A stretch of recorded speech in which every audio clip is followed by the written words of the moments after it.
মানুষ বাঁচাও। ভুয়া এবং অবৈধ নির্বাচন বয়কট করুন, বর্জন করুন। দেশনেত্রী বেগম খালেদা জিয়ার সমাপ্তি ভুয়া উপজেলা নির্বাচন বয়কট করুন, বর্জন করুন।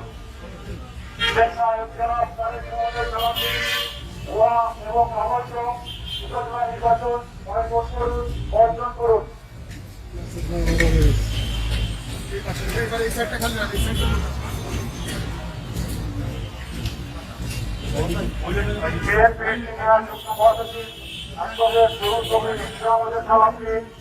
অবৈধ এবং ভুয়া দাবি উপজেলা নির্বাচন বয়কট করুন, বর্জন করুন।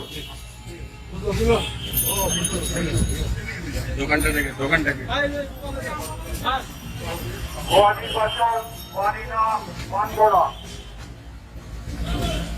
দামি নির্বাচন বয়কট করুন, বর্জন করুন।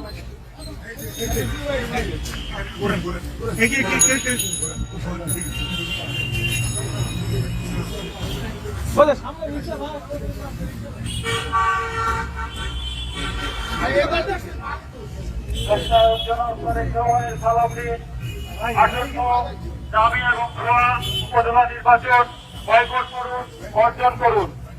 দাবি উপজেলা নির্বাচন বয়কট করুন, বর্জন করুন।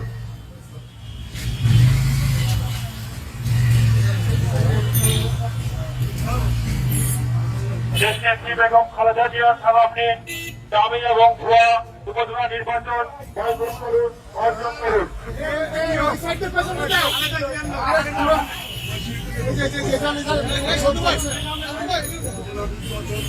বিএনপির সিনিয়র যুগ্ম মহাসচিব অ্যাডভোকেট নুরুল কবির ইনচার্জের সমাপ্তি উপজেলা নির্বাচন বয়কট করুন, বর্জন করুন। ভুয়া এবং দাবি উপজেলা নির্বাচন বয়কট করুন, বর্জন করুন।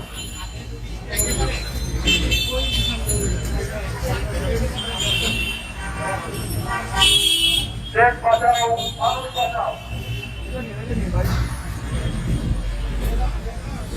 ভুয়া উপজেলা নির্বাচন বয়কট করুন, বর্জন করুন।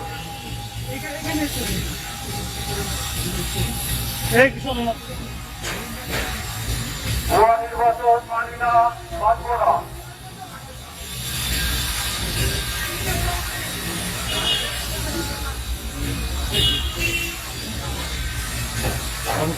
ভুয়া উপজেলা নির্বাচন বয়কট করুন, বর্জন করুন।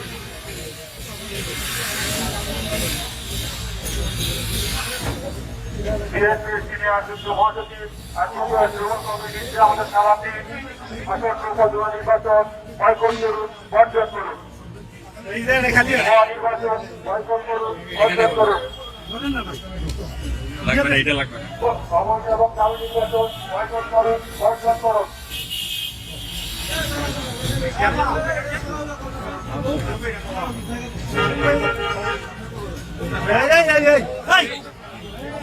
সামনে আসো, তোর সামনে কই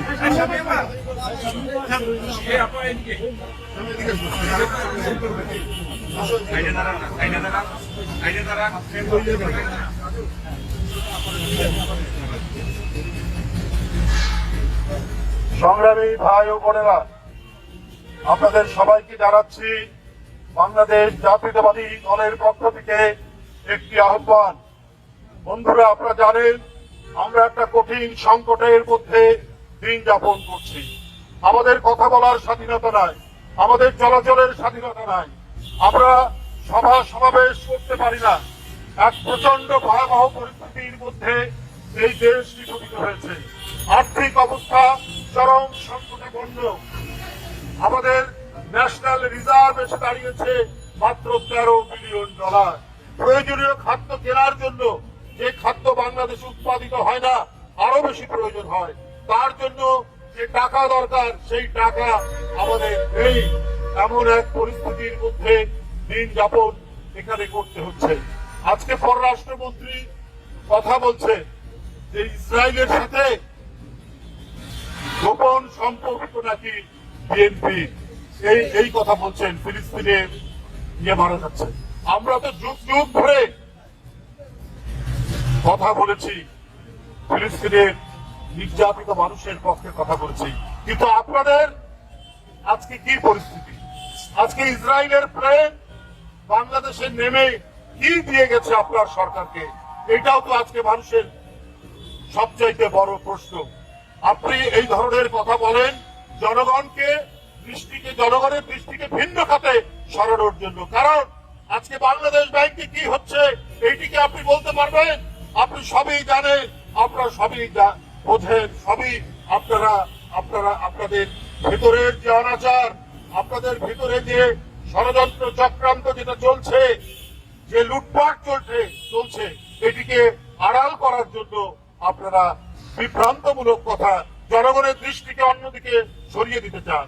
বাংলাদেশ ব্যাংক থেকে প্রায় $1 বিলিয়ন কি করে চলে গেল আজকে অন্য দেশের একটি পত্রিকা এসছে। কয়েকদিন আগে বিখ্যাত অর্থনীতিবিদ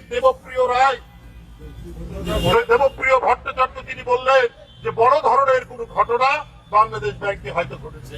সেইটা আস্তে আস্তে প্রতিদিন ফুটে উঠছে। ভয়ঙ্কর পরিস্থিতি বাংলাদেশ ব্যাংক, বাংলাদেশের মানুষের টাকার আমানত যেখানে থাকে, সঞ্চয়ের আমানতের গ্যারান্টি যেখানে থাকে, সেই বাংলাদেশ ব্যাংক কি পরিমাণ চুরি এবং ডাকাতি হয়েছে সেটা যাতে না জানতে পারে, এই জন্য সাংবাদিকরা যাতে ঢুকতে না পারে সেই জন্য বিধিনিষেধ দেওয়া হয়েছে। আর এখন আস্তে আস্তে বোঝা যাচ্ছে যে কি লুটপাট, কি চুরি, কত বড় দেশের সর্বনাশ করা হয়েছে এই বাংলাদেশ ব্যাংক থেকে, যার বিষয় ধলের বিড়াল এখন আস্তে আস্তে বেরোতে শুরু করছে। এগুলো ঢাকা দেওয়ার জন্য পররাষ্ট্রমন্ত্রী, এগুলো ঢাকা দেওয়ার জন্য ওবায়দুল কাদেররা আজকে বিভিন্ন ধরনের কথা বলে বেড়াচ্ছে, বিভিন্ন ধরনের বিভ্রান্তি তৈরি করছে। ডোনাল্ড লু মার্কিন যুক্তরাষ্ট্রের সহকারী পররাষ্ট্রমন্ত্রী, দক্ষিণ এশিয়া এবং মধ্য এশিয়া বিষয়ক, তাকে নিয়ে কতই না কথা বললেন। একেবারে বিএনপি নাকি তারা স্বপ্ন দেখছে ডোনাল্ড লু ক্ষমতায় নিয়ে আসবে, কত কি কথা তিনি বললেন। অথচ আমাদের বিএনপির কোন নেতা, কোন পর্যায়ের কোন নেতা এই বিষয় নিয়ে কোনো কথাই বলেননি। কিন্তু ওবায়দুল কাদের বলে যাচ্ছে, একের পর এক কথা বলে যাচ্ছে। আবার দেখলাম সরকারের এক উপদেষ্টার বাসায় ডোনাল্ড লু বৈঠক করলেন, পরে মনে হলো যে এই সরকারের লোকজন গোপনে গোপনে তার হাত পা ধরলেন কিনা, এইটা একটা বড় প্রশ্ন হিসেবে দেখা যাচ্ছে। আমরা পরে যেটা জানতে পারলাম যে মার্কিন যুক্তরাষ্ট্রের যে কোম্পানিগুলো এখানে ব্যবসা করে, সেই কোম্পানিগুলোর দেনা পরিশোধের জন্য ডোনাল্ড লু চাপ দিয়েছে। সুতরাং আজকে ডোনাল্ড লুর কাছে হাত পা ধরা, তাকে অনুরোধ বিনোধ করছে এই সরকারের লোকজন। ওরা মুখে এক কথা বলে আর জনগণকে আরেক কথা শোনায়। তারা ভিতরে ভিতরে এক কাজ করে আর জনগণকে ভিন্ন ধরনের কথা শোনায়। এই দ্বিচারিতা এবং এই ধরনের এক ভণ্ডামি নিয়ে এই সরকার জোর করে ক্ষমতা দখলে রেখে তারা দেশ শাসন করছে। বন্ধুরা আমার, এই লুটানো সরকার যতদিন থাকবে ততদিন এই দেশের জনগণের, এই দেশের আর কোনো ভবিষ্যৎ নেই।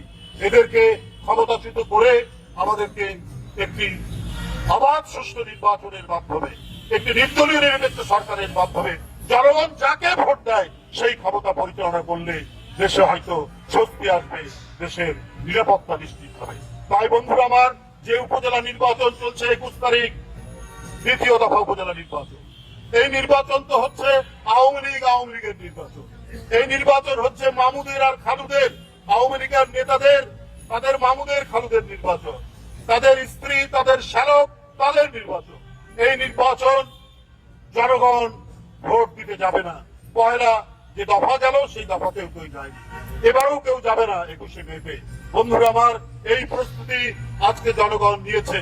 যেই ভোটে ভোটাররা ভোট দিতে পারে না, জনগণরা যায় না, সেই ভোট কখনোই সুষ্ঠু অবাধ হতে পারে না।